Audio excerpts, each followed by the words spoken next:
ગુજરાતી લોક સાહિત્યમાં આપણે અનેક લોકગીત, લગ્નગીત, દુહા, છંદ અને ભજન સાંભળ્યા હશે, પરંતુ અમુક સાહિત્યિક રચનાઓ આપણા જીવનમાં ઊંડો પ્રભાવ મૂકીને જાય છે અને એટલે જ આવા કાવ્ય ગીત કે ભજન અદ્ભુત રીતે લોકપ્રિય બને છે. પહેલા તો આ ગીતની બે કડી સાંભળો. તારા આંગણિયા પૂછીને જો કોઈ આવે તો. હવે તમને ખબર જ હશે કે ઘણા કલાકારોએ આ ગીત ગાયું છે, પણ આ ગીત જેણે લખ્યું છે તે એટલે કવિ દુલાભાઈ કાગ, જેને આપણે સૌ કાગ બાપુ તરીકે વધારે ઓળખીએ છીએ, બરાબર ને? તો આજે 25 નવેમ્બર એટલે કે કવિ કાગ બાપુનો જન્મદિવસ છે. 25 નવેમ્બર 1903ના રોજ મહુવા નજીક આવેલા સોડવદરી ગામમાં જન્મેલા કાગ બાપુની આજે 122મી જન્મ જયંતિ છે.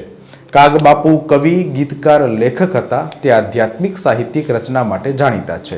આગળ વાત કરીએ તો કાગ બાપુના પિતાનું નામ ભાયા ઝાલા કાગ અને માતાનું નામ ધનબાઈ હતું. તેમણે માત્ર 5 ધોરણ સુધીનું શાળાકીય શિક્ષણ મેળવ્યું અને ત્યારબાદ તેમના કૌટુંબિક વ્યવસાય ખેતીમાં જોડાયા. ઢોરને ચરાવવા જતા ત્યારે મળનારા સમયમાં તેઓ પદ્ય રચનાઓ કરતા. તેમણે તેમની જમીન વિનોબા ભાવેના ભૂદાન આંદોલનમાં અર્પણ કરી દીધી. તેમણે રતુભાઈ અદાણી સાથે મળી જૂનાગઢમાં લોક સાહિત્યની શાળાનું નિર્માણ તથા ભાવનગરમાં ચારણ બોર્ડિંગ હાઉસ જેવી સંસ્થાઓ સ્થાપી હતી. શિવરાત્રિએ ભવનાથમાં ભરાતા લોકમેળામાં ભક્તો માટે ઉતારા તરીકે ઓળખાતા રાતવાસામાં દુલા કાગનો ઉતારો જાણીતો હતો. એટલે કે જૂનાગઢ અને ગિરનાર વિશે પણ કાગ બાપુનો પ્રેમ હૃદય સ્પર્શી હતો. કાગ બાપુએ જ્ઞાન, ભક્તિ અને નીતિ આચરણ જેવા વિષયોને ચારણી, છંદ, ભજન અને દુહા જેવા કાવ્ય પ્રકારોમાં ઢાળીને પદ્ય સર્જન કર્યું છે. તેમની કવિતાઓમાં રાષ્ટ્રવાદી ઝલક જોવા મળે છે. તેમણે ગાંધીવાદી વિચારધારા અને ભૂદાન યોજના સંબંધિત રચનાઓ ગરબા સ્વરૂપે લખી હતી. કાગ બાપુની અદ્ભુત રચના એટલે કાગવાણી. કાગવાણીના 8 ભાગ ખૂબ જાણીતા છે, જે ભજન, રામાયણ અને મહાભારતના પ્રસંગો, ગાંધીજીનું દર્શનશાસ્ત્ર અને વિનોબા ભાવેના ભૂદાન આંદોલન પર આધારિત ગીતો ધરાવે છે.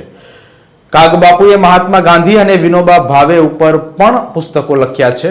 1962માં કાગ બાપુને પદ્મશ્રી પુરસ્કાર એનાયત થયો હતો. 25 નવેમ્બર 2004ના રોજ ભારત સરકારના ટપાલ વિભાગ તરફથી તેમના માનમાં 5 રૂપિયાની ટપાલ ટિકિટ બહાર પાડવામાં આવી હતી.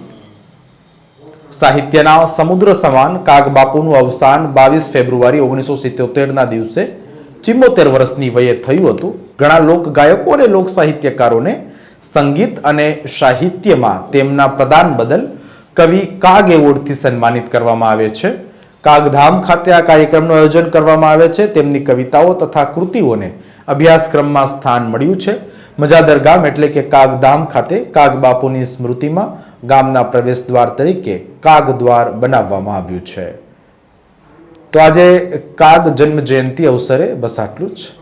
ધન્યવાદ.